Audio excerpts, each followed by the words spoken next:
E estamos de volta na Hora Quente e agora para apresentar a nossa convidada musical que vem com a tarefa árdua de ter que representar um grupo inteiro.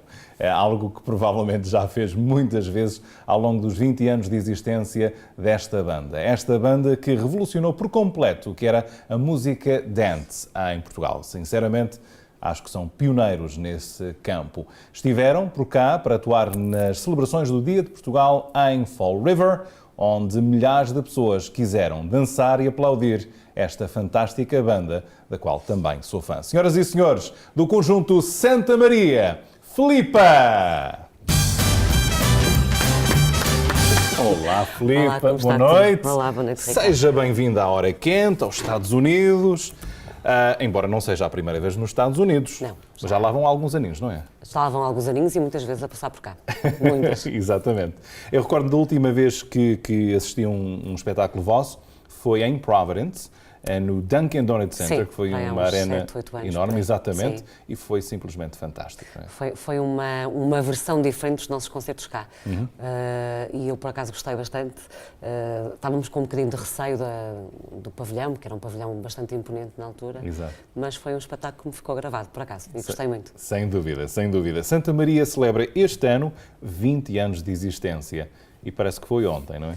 Especialmente para os Sim, fãs. 20 anos passaram a voar, sem dúvida nenhuma.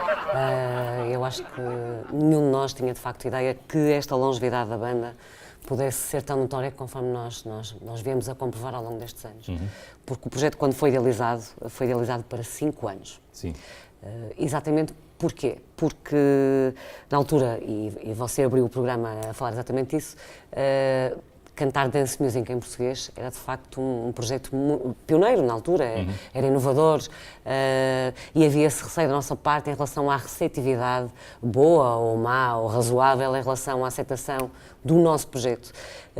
E eu acho que tivemos várias vantagens, pelo facto de termos sido pioneiros e haver essa novidade e as pessoas absorveram o projeto exatamente por esse mesmo motivo, mas depois havia aquela grande dificuldade de darmos continuidade ao projeto. Há sempre obstáculos que nós criamos a nós próprios, porque havendo essa novidade musical, essa novidade de criação, digamos assim, torna as coisas um bocadinho mais difíceis e mais pesadas para nós em relação àquilo que é a expectativa das pessoas que gostavam de ouvir a banda, os fãs que seguiam o projeto, mas eu acho que as coisas foram compondo e nós fomos aprendendo exatamente com esses fãs, no sentido em que nos foram dando algumas dicas ao longo destes anos, que para nós às vezes não são tão perceptíveis, porque estamos dentro do projeto e acabamos por perder um bocadinho as noções de alguns pormenores, e esses pormenores foram sendo dados, e lá está, os tais fãs também são culpados por esta longevidade da banda, pelas tais dicas que nos iam dando e que foram preciosas para esta evolução. Disseste que inicialmente era um projeto de 5 anos, porque tinham o receio de como a banda e o estilo de música ia ser recebido em Portugal. Vocês não podiam ser recebidos de melhor forma. Algum dia esperavam que seriam um mega sucesso? Não. Que são? Nós na altura também tínhamos uma vantagem. Apesar de não estarmos associados a nenhum projeto conhecido, quase todos os elementos da banda estavam relacionados à parte musical de várias formas, ou pela parte da composição musical, ou gravávamos coros, trabalhávamos em estúdios. Portanto, havia essa vantagem de sabermos como é que as coisas se faziam, como é que as coisas funcionavam. E tivemos uma vantagem porque, na altura, o estúdio, onde quase todos os elementos da banda, portanto, na formação inicial da banda, trabalhavam, estava associado à nossa primeira editora. E nós, na altura, arriscamos na composição de 2 dos temas que na altura vieram fazer parte do nosso primeiro álbum, portanto, o Eu Sei Tu És, o mítico Eu Sei Tu És, e o tema Não Dá Para Ver Sentir, que era um reggae que nós, na altura, compusemos. Apresentamos esses 2 temas, portanto, à editora que era dona do estúdio onde nós trabalhávamos. Eles na altura acharam piada exatamente pela inovação musical, com uma coisa que podia, de facto, resultar de forma diferente. Na altura a banda nem sequer tinha nome, não havia nada disso, não é? Nem nós tampouco tínhamos ideia que fôssemos compor depois um álbum inteiro para poder lançar. E o que é que aconteceu? Estes 2 temas ficaram prontos, portanto, perfeitamente preparados, masterizados e tudo mais, e marcamos um primeiro programa de televisão, na altura o Big Soul Sick, portanto, com o João Baião. Lá está, e a ideia não era que aquilo fosse um boom, porque como era uma coisa muito inovadora, poderia haver uma maior desvantagem na aceitação favorável por parte das pessoas que iam haver uma coisa diferente, não é? Mas as coisas foram apoteóticas mesmo. E depois foi quase trabalhar em cima do joelho, não é? Porque havia a exigência de acabar esse primeiro álbum, os espetáculos começaram a ser marcados muito rapidamente e esse primeiro ano foi um ano muito louco de adaptação de todos nós a uma vida muito modificada. Eu também tinha acabado de entrar para a faculdade nessa altura e foi um bocadinho difícil depois de gerirmos essas coisas todas. Mas foram momentos muito marcantes. Eu acho que nós, como pessoas, não só como profissionais, mas como pessoas, evoluímos muito, porque fomos obrigados a amadurecer muito rapidamente pela evolução que as coisas foram tomando, mas foram vivências que nós fomos adquirindo e fomos crescendo, não é? Quase como uma criança começa a gatinhar e dá os primeiros passos e depois vai crescendo e amadurecendo e tornar-se uma pessoa adulta. Com a banda foi basicamente isso que foi acontecendo nestes 20 anos. Vocês acabaram por ser, ou por influenciar uma geração de novos cantores que agora dedicam-se exclusivamente à música dance. E Portugal tem tido, não sei se vantagem ou desvantagem, de absorver diferentes estilos de dance de todo o mundo e aplicá-los agora à música portuguesa. E vão tendo sucesso, pelo menos sucesso comercial. Vocês veem dificuldade em adaptar o vosso estilo aos gostos do mercado hoje em dia, ou acham que a fórmula que vocês têm de manter um estilo próprio tem tido algum sucesso nos dias que correm? Assim, ao longo destes anos, tem havido alguma necessidade da nossa parte de haver esse tal ajuste que referiu em relação às várias sonoridades que vão sendo moda, não é? A nível europeu, mas pronto, para falar de forma concreta em Portugal. Na minha opinião muito franca, e não tem a ver com fórmula, isto é quase como você é bom a desempenhar uma função, poderá eventualmente até ser bastante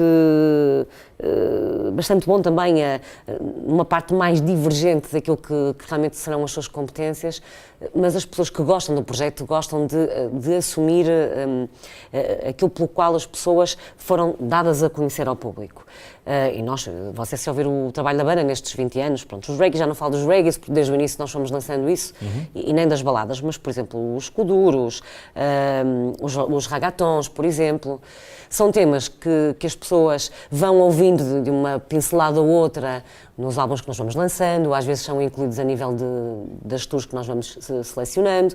Agora, no meu ponto de vista particular, eu acho que quem gosta e quem consome o nosso produto quer ouvir uma coisa diferente, ou seja, quer ouvir a tal dance music que as pessoas se habituaram, um Eurodance, digamos assim, que tem um bocadinho aquele conjunto e tem um bocadinho aquela fórmula, do que essas variantes que eu acho que acabam por, no fundo, camuflam muito aquilo que é a imagem que nós queremos transmitir às pessoas. Exato. Eu vou ser muito honesta, eu não gosto de fugir muito pelas tendências, porque eu acho que isso é um erro. Apesar das pessoas acharem que, no fundo, estamos a querer demonstrar às pessoas que existe capacidade criativa para darmos a conhecer o tipo de sonoridades que estão em voga, mas que não são a nossa sonoridade. E esse eu acho que é um dos grandes erros e um dos grandes pecados que se têm cometido a nível musical, pelo menos em Portugal. Quando Xanda Maria apareceram, existiram uma série de projetos mais ou menos incorporados neste âmbito musical, que com o tempo acabaram por não resultar. E porquê? É um erro que quase toda a gente, colegas e editoras, por exemplo, isto é o meu ponto de vista, têm cometido em relação à música. Eu acho que as coisas resultam quando são diferentes. Sim. E você aparece com uma novidade em que as pessoas não estão habituadas a ouvirem 20, 30, 40 projetos com aquilo. Porque as pessoas acabam por cansar. Se você fizer todos os dias a mesma coisa, ou se ouvir todos os dias a mesma coisa, você vai chegar a uma altura que já não consegue ouvir a mesma coisa. E há esse grande pecado em Portugal de as pessoas incluírem os projetos que vão surgindo com aquela sonoridade. Ou seja, acabam por não realçam no meio de todos eles, não é? E depois isto é um bocado aquela história, já ouve falar em ciências, por exemplo, não é? A teoria de Darwin, sobrevivem os mais fortes, e a lei da vida é que os mais fracos acabam por desaparecer. E porquê? Não é que não tenham qualidade, porque assim, eu ouço uma série de colegas e posso dizer francamente que a maioria dos colegas que ninguém ouviu falar, que ninguém conhece, tenha, e isto é a realidade, e vou dizer isto com toda a honestidade e humildade, é verdade, as pessoas que realmente podiam ser muito bons profissionais e que têm vozes fantásticas, as pessoas nunca ouviram falar delas. Porquê? Porque não têm esse aspecto tão comercial daquilo que as pessoas estão à espera de ouvir. Exato. E que são prodígios naquilo que fazem, têm uma competência que você não imagina, uma sensibilidade, porque isto do cantar é tudo muito bonito. Todos nós temos muito jeito para cantar, nem que seja no chuveiro. Mas depois a estrada e a vida profissional associada àquilo que nós fazemos é muito diferente. É verdade. E a expectativa das pessoas, o público é extremamente sábio, extremamente sapiente em relação a este aspecto, porque as pessoas sabem o que é que querem ouvir, sabem o que é que querem consumir e qual é a expectativa que têm em relação a um projeto A, B ou C. Às vezes os artistas é que não têm essa noção e acabam por não darem o devido valor ao público. O público, no fundo, é o juiz do meio disto tudo. É verdade. E que chegam ao fim e que dizem, ok, este projeto poderá ter viabilidade, porque nós até gostamos, eles até têm um trabalho engraçado, até resultam ao vivo, porque depois é tudo muito bonito, é esta dicotomia entre CD, qualquer um até pode cantar muito bem, agora com todo tipo de aparelhos que existem, essa panóplia gigante de camuflar às vezes a falta de qualidade que existe na pessoa que está a cantar. A pessoa pode ser desafinada, há aparelhos, que nem vale a pena agora estamos a falar de quais, que eu ponho a cantar como um roxinol. O pior não é isso.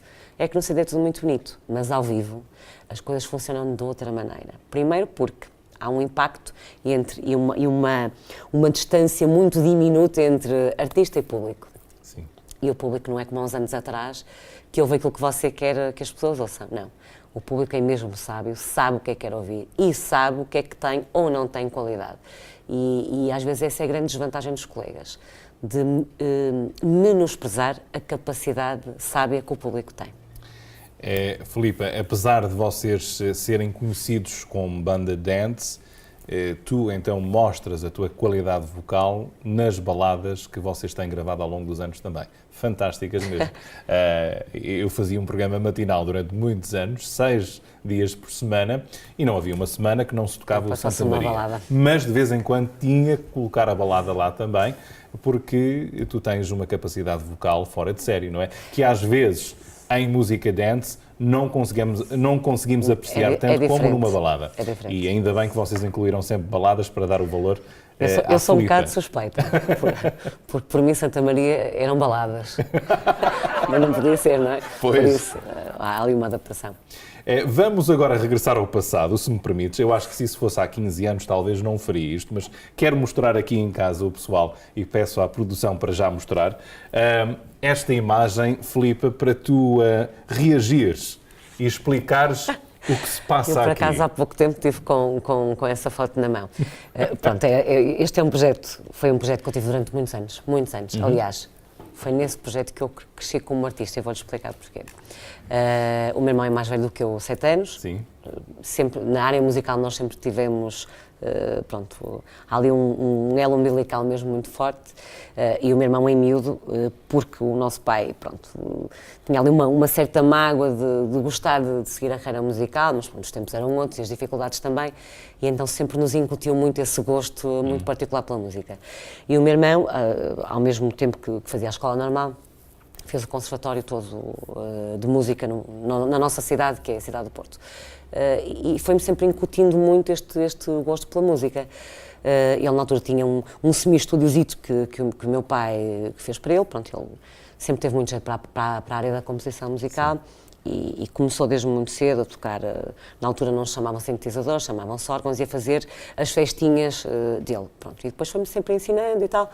Na altura não cantava muito bem, não é? Ele até, se as pessoas tivessem acesso de irem online e até verem o nosso projeto, que era Tony Lemos e Marlene, é um projeto em que se ouvia muito mais cantar o meu irmão do que me ouviam cantar a mim. Até de determinada fase desse projeto. Exato. E porquê é que eu digo que esse projeto deu para nós crescermos?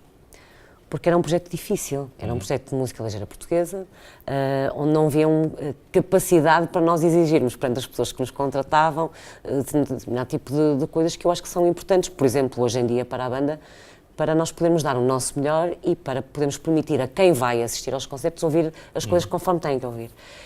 Mas depois acabamos por nos saturarmos um bocado desse projeto. Porquê? Éramos já jovens, ainda somos, não é? Mas ainda éramos mais nessa fase e houve essa saturação. Portanto, eu dos meus 5 anos até aos meus 17 anos e qualquer coisa, estive incluída nesse mesmo projeto com o meu irmão.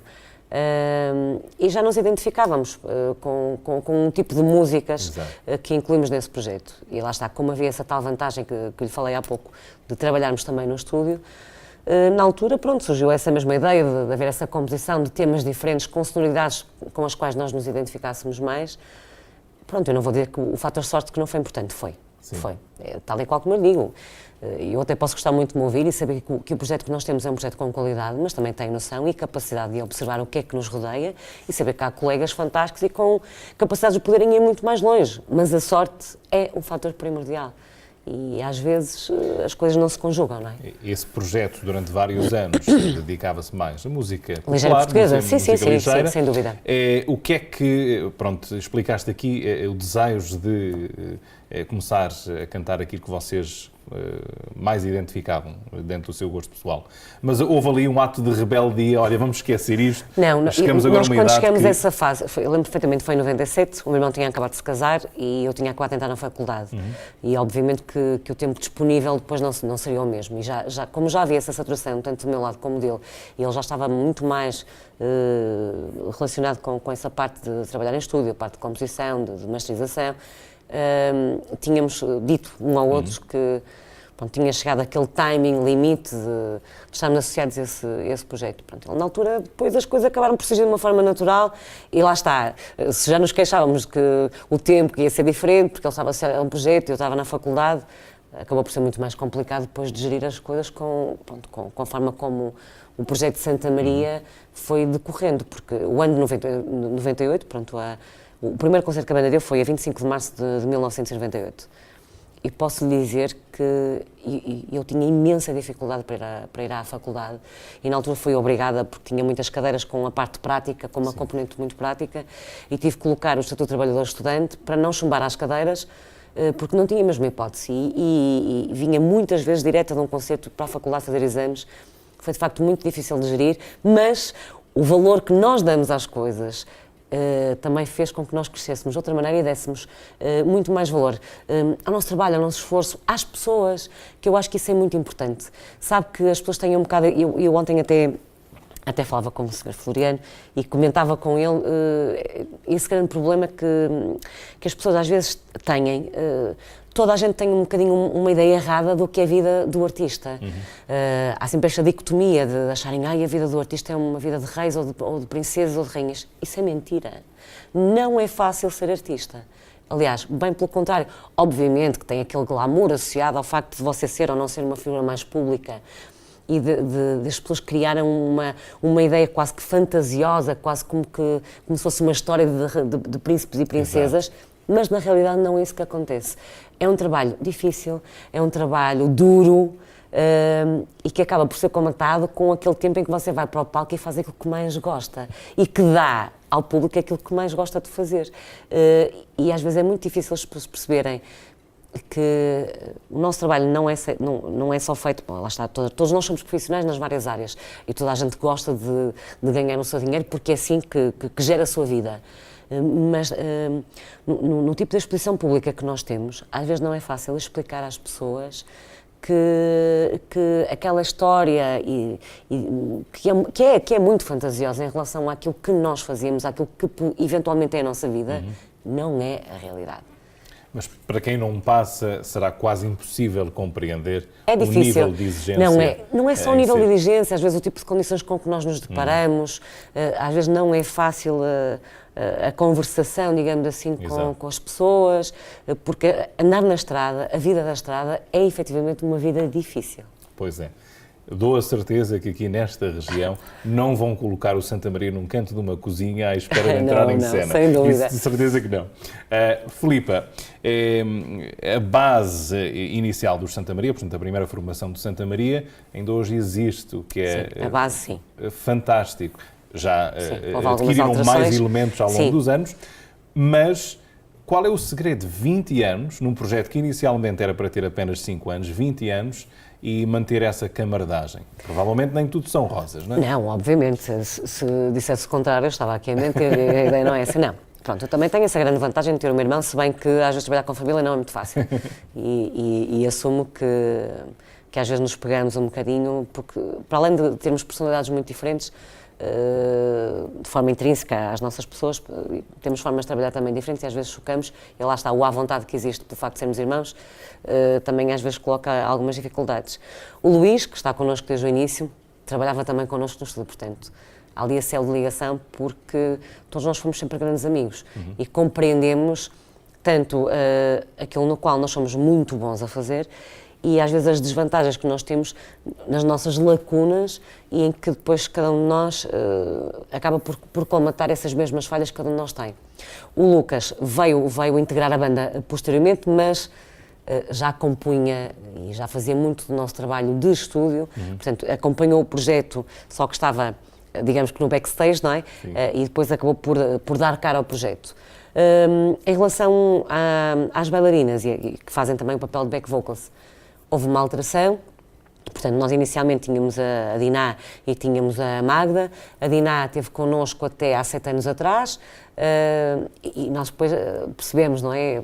Queria também constituir família. Claro. Não é muito fácil ser bailarina do nosso tipo musical, porque implica um desgaste físico pronto, um bocadinho mais complicado e acabou por, e nós temos que perceber isso, não é? Se vocês precisarem de algum bailarina algum dia, que eu preciso dessa atividade física está disponível o Ricardo.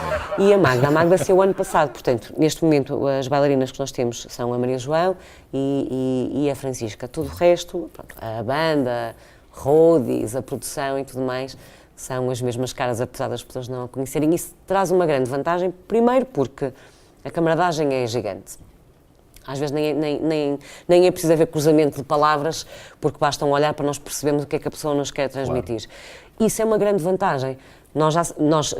Aqui não há pessoas com papel mais ou menos importante, que é, porque às vezes as pessoas, você que é vocalista, está bem, eu sou vocalista, mas para a vocalista para trabalhar tem que haver o Tó, tem que haver o Luís, tem que haver o Lucas, a Maria João e a Francisca, todos nós temos funções diferentes, mas que se complementam e fazemos um todo, não é? Isto não é, eu às vezes dá-me vontade de rir, que às vezes as pessoas comentam, mas porquê que a Filipa não vai cantar sozinha? Porque o projeto não é Filipa e X, não é? São os Santa Maria. Isto é um projeto e há muito respeito pela função que cada um de nós desempenha e pronto, há uma complicidade muito grande. Para mim, os Santa Maria ainda hoje são, mas são a minha segunda família, não é? Eu tive anos da minha vida que vivi mais com eles do que vivi com a minha família de sangue, digamos assim, não é? Porque não tinha tempo. Por falar na tua família de sangue, a tua filha está agora a demonstrar uma grande capacidade para prestar o seu talento aos Santa Maria. Ela escreveu já um tema para vocês, não é? É verdade. A minha filha tem 14 anos, não é uma miúda muito dada a seguir a banda, até mais por uma questão de ciúmes do que outra coisa qualquer. Ela não gosta muito de dividir a mãe com os fãs e com o público. Seca. Não acha muita piada, não. Sempre tive essa grande dificuldade desde muito pequena. Pronto, a minha filha, eu sou um bocado suspeita. Ela chama-se Maria João. Ela é uma miúda ela é muito inteligente, é uma miúda muito responsável até para a idade, apesar de estar a entrar agora numa fase de adolescência, mas é uma miúda que não dá trabalho. É mesmo muito pacífica e sempre teve muito jeito para escrever. E nós, estava a falar até consigo, ainda há pouco, nós sentimos uma certa necessidade de não desperdiçarmos criatividade. E porquê é que eu digo isto? Quem tem seguido o nosso projeto sabe que quase todos os anos nós lançávamos um álbum de originais, com 13, 14, 15 temas, dependia, e a grande maioria desses temas, ou seja, não eram conhecidos pelo público em geral, tirando os fãs que vibram com aquilo tudo e consomem os temas todos e conhecem os temas todos, eram temas que eram desperdiçados de certa forma e que não eram nem incluídos a nível promocional, não eram incluídos por exemplo, num concerto ao vivo, de determinada tour, e eu acho que isso é um erro, ou seja, você está a desperdiçar a criatividade quando ela tem que ser utilizada no seu expoente máximo. E como nós este ano optamos por irmos compondo devagar, vários singles promocionais, se calhar com sonoridades um bocadinho diferentes, obviamente tendo como base a dance music, que é aquilo que as pessoas querem ouvir da nossa parte, eu pedi à minha filha, porque o nosso aspecto de composição é um bocadinho diferente. Há pessoas que normalmente compõem a letra e depois a música é feita a posteriori. Nós, no Santa Maria, fazemos ao contrário. Exato. A música é composta primeiro e depois, dependendo de qual dos colegas é que faz essa composição, a música é cantarolada com a melodia que se pretende para aquela mesma música. E depois a pessoa que vai fazer a composição da letra, digamos assim, vai seguir aquela métrica que o compositor musical estipulou. Então quis fazer essa experiência com a minha filha, porque realmente ela tem uma linguagem bastante acima da média para a idade dela. Quis perceber se ela tinha essa capacidade para fugirmos um bocadinho àquilo que é a nossa rotina. E as coisas correram muito bem, o tema chama-se Não Quero Mais Perder e pronto, não sei se quem já nos está a ver, se já teve a oportunidade de ouvir, mas quem não teve, que faça essa procura e que ouça o tema. É um tema bastante interessante e pronto, eu sou um bocado suspeita, como lhe disse, mas... a letra é uma letra que, apesar de falar sentimentos, pronto, a minha filha fez-lo de uma forma não tão direta. Portanto, é preciso ouvi-la com atenção e pensar o que é que as palavras querem representar. Gente, YouTube, o nome do tema novamente, o título? Não Quero Mais Perder. Não Quero Mais Perder. E vão acompanhar algumas imagens para matar a sede também, não é? Também é verdade, é um facto. Muito bem. Filipa, Santa Maria. Porquê esse nome para a banda? Olha, a maioria das pessoas acha que a banda... São muito devotos. Não, nada disso. Não. Acha que nós somos de Santa Maria da Feira, portanto, uma zona de Portugal continental que não é muito longe do Porto, mas não tem nada a ver com isso, e eu vou explicar. Tal e qual como disse há pouco, que quando nós compusemos os nossos primeiros 2 temas e nem sabíamos que depois tínhamos que fazer o álbum de forma mais rápida e nem sequer havia nome para o projeto, quando as coisas tinham que sair, a banda não tinha nome. E nós tínhamos um amigo, jornalista, ele na altura trabalhava em Lisboa, e aquilo que nós lhe pedimos foi, arranja-nos uma listagem com uma série de nomes para este projeto, nomes diferentes do habitual, mas de preferência que seja um nome que as pessoas, quando ouvirem, facilmente vão fixar, Exato. Seja por que motivo fores. E na altura, de facto, era uma lista bastante interessante, não me lembro uns nomes também que lá constava, que era Filhos do Presidente, nunca mais me esqueço disso.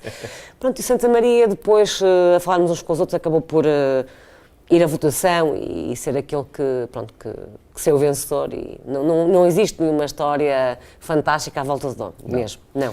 Ainda bem que não foi filho do Presidente. Vejam só, a qualidade estaria toda lá, mas se calhar esse nome faria com que o sucesso não fosse tanto. Sei lá, talvez, Imagina. Não sei, não faço ideia. Não soa tão bem. Não, talvez não fosse tão bonito de se ouvir. Filipa, o que é que resta os Santa Maria fazer? Assim, já não resta muita coisa, se bem que eu pessoalmente sou muito exigente perante o nosso projeto. Este ano a banda comemora os 20 anos de existência da banda e em nenhuma das comemorações de alturas com números mais bonitos, não é? Os 5, os 10, os 15, nós tivemos a oportunidade de fazer essas comemorações de forma diferente. Sim. Quase sempre não, fizemos sempre na nossa cidade, portanto, nós somos todos oriundos da cidade do Porto, e de uma forma ou de outra fizemos a comemoração, uma delas foi na Avenida dos Aliados, portanto, junto à nossa Câmara Municipal, que é o estilo de espetáculo que nós gostamos, ou seja, o espetáculo ao ar livre. Nós somos uma banda, efetivamente, de ar livre. Os 15 anos da banda foram comemorados no Coliseu do Porto, também foi muito interessante, mas para mim, pessoalmente, não foi tão prazeroso. Porque eu acho que nós não conseguimos dar a liberdade que entendemos perante aquilo que nós queremos transmitir às pessoas. Temos muitos fãs da banda que se queixam pelo facto de não haver comemorações na zona de Lisboa, nós temos muitos fãs naquela zona também, e isso é um dos projetos que nós queríamos que fosse realizado, exatamente porque durante estes 20 anos nunca surgiu essa oportunidade de haver um concerto idealizado para, não é porque nós estamos naquela zona A ou B, num espetáculo que compõe essa tour, mas um espetáculo que é idealizado para, não tem que ser obrigatoriamente de comemoração do ano X ou Y, mas um espetáculo idealizado para o público daquela zona, um espetáculo a pensar que seja completamente fora da tour, mas idealizado para aquele momento. E estão muitas coisas por fazer, por exemplo, a banda, sei lá, ao final do seu segundo, terceiro ano, e nós tivemos muitos temas que incluíram, que tinham essa intenção de haver essa internacionalização, não ser só uma banda que fosse consumida pelos portugueses, digamos assim, tanto fora ou dentro do país. Mas para lhe dizer com muita franqueza, eu não sinto que isso seja um fosso que ficou ali criado e que nós gostávamos que fosse colmatado. Nós sentimos-nos bem na nossa pele, nós sentimos-nos bem a cantar em português, sentimos-nos bem a cantar para os portugueses, e nós temos portugueses espalhados pelo mundo todo, portanto conseguimos fazer essa internacionalização de certa forma, não para os estrangeiros, mas para o nosso público. E se calhar pouco mais a acrescentar. Sem dúvida nenhuma, nós somos uma banda de palco, é o que eu acho. Nós não somos uma banda de álbuns, nem nos queremos ficar pelos álbuns. Os álbuns para nós são um pormenor, é quase que uma vírgula no meio de uma frase. Não digo um ponto final, porque o ponto final já era outra situação, mas o palco para nós é de facto a nossa vida. É ali que nós nos sentimos bem, é ali que nós conseguimos transparecer a nossa capacidade por exemplo, eu de vocalista, os colegas como músicos, as colegas também na área delas, é aquilo que nos dá gozo fazer, é ter capacidade de dar ao público uma forma de eles poderem interagir com aquilo que nós estamos a transmitir. No fundo é quase como um copo com água, não é? Nós somos o copo que temos a água e queremos dar a beber essa água ao público que gosta de, às vezes, consumir é uma palavra um bocadinho feia, mas pronto, eu quando digo consumir, digo sempre entre aspas, no fundo das pessoas que se irem alimentando daquilo que é o nosso produto. É a nossa ideia máxima, o tempo que tiver que durar, obviamente que eu não sei, fica aqui uma garantia de que nós vamos continuar a tentar fazer as coisas com qualidade, porque é isso uma das nossas primazias. Nós gostamos de trabalhar com qualidade, não gostamos de fazer as coisas em cima do joelho. Mesmo nos nossos concertos ao vivo, é como disse há pouco, toda a gente gosta de ganhar dinheiro, mas eu acho que o primordial é você não dar um tiro no seu pé e fazer as suas coisas com qualidade para si e qualidade para quem vai ouvir aquilo que você vai transmitir. É como no seu trabalho, Ricardo. E essa é a nossa primazia. Não é degradar aquilo que nós queremos transmitir, é tentar sempre acrescentar um ponto e uma experiência nova àquilo que nós não conseguimos vivenciar ao longo dos 20 anos, porque isto é uma aprendizagem, isto é uma caminhada. Nós temos feito essa caminhada, essa aprendizagem, e as pessoas que têm seguido o nosso projeto têm contribuído muito para esse amadurecimento e contribuído, obviamente, para o facto da banda continuar a existir. Muito bem. Filipa, e para finalizar, e muito rapidamente, falaste ponto final. Há algum ponto final à vista? Não, não há ponto final. Vão existir sempre muitas vírgulas e muitos pontos e vírgulas para enunciar ou para enumerar uma série de coisas. O ponto final não está estipulado. Muito bem. Filipa, muito obrigado por teres dispensado estes minutos para conversar connosco e falar um pouco sobre ti, sobre a banda, para os fãs que gostam de ouvir as histórias de vida de cada um. Muito bem. Muito obrigada. Filipa, tudo bom para vocês, muito sucesso e continuarei a ser fã. Mesmo, olha, quando eu estiver já num lar de terceira idade, provavelmente ainda vou ouvir os Santa Maria. Muito obrigada pelo carinho, obrigada. E muito bem, senhoras e senhores, vamos ficar então com imagens do grande espetáculo que foi apresentado no passado sábado nas portas da cidade em Fall River, durante as celebrações do dia 10 de junho. Santa Maria, aqui na Hora Quente. Boa noite e até amanhã, se os quiser. Tchau, tchau.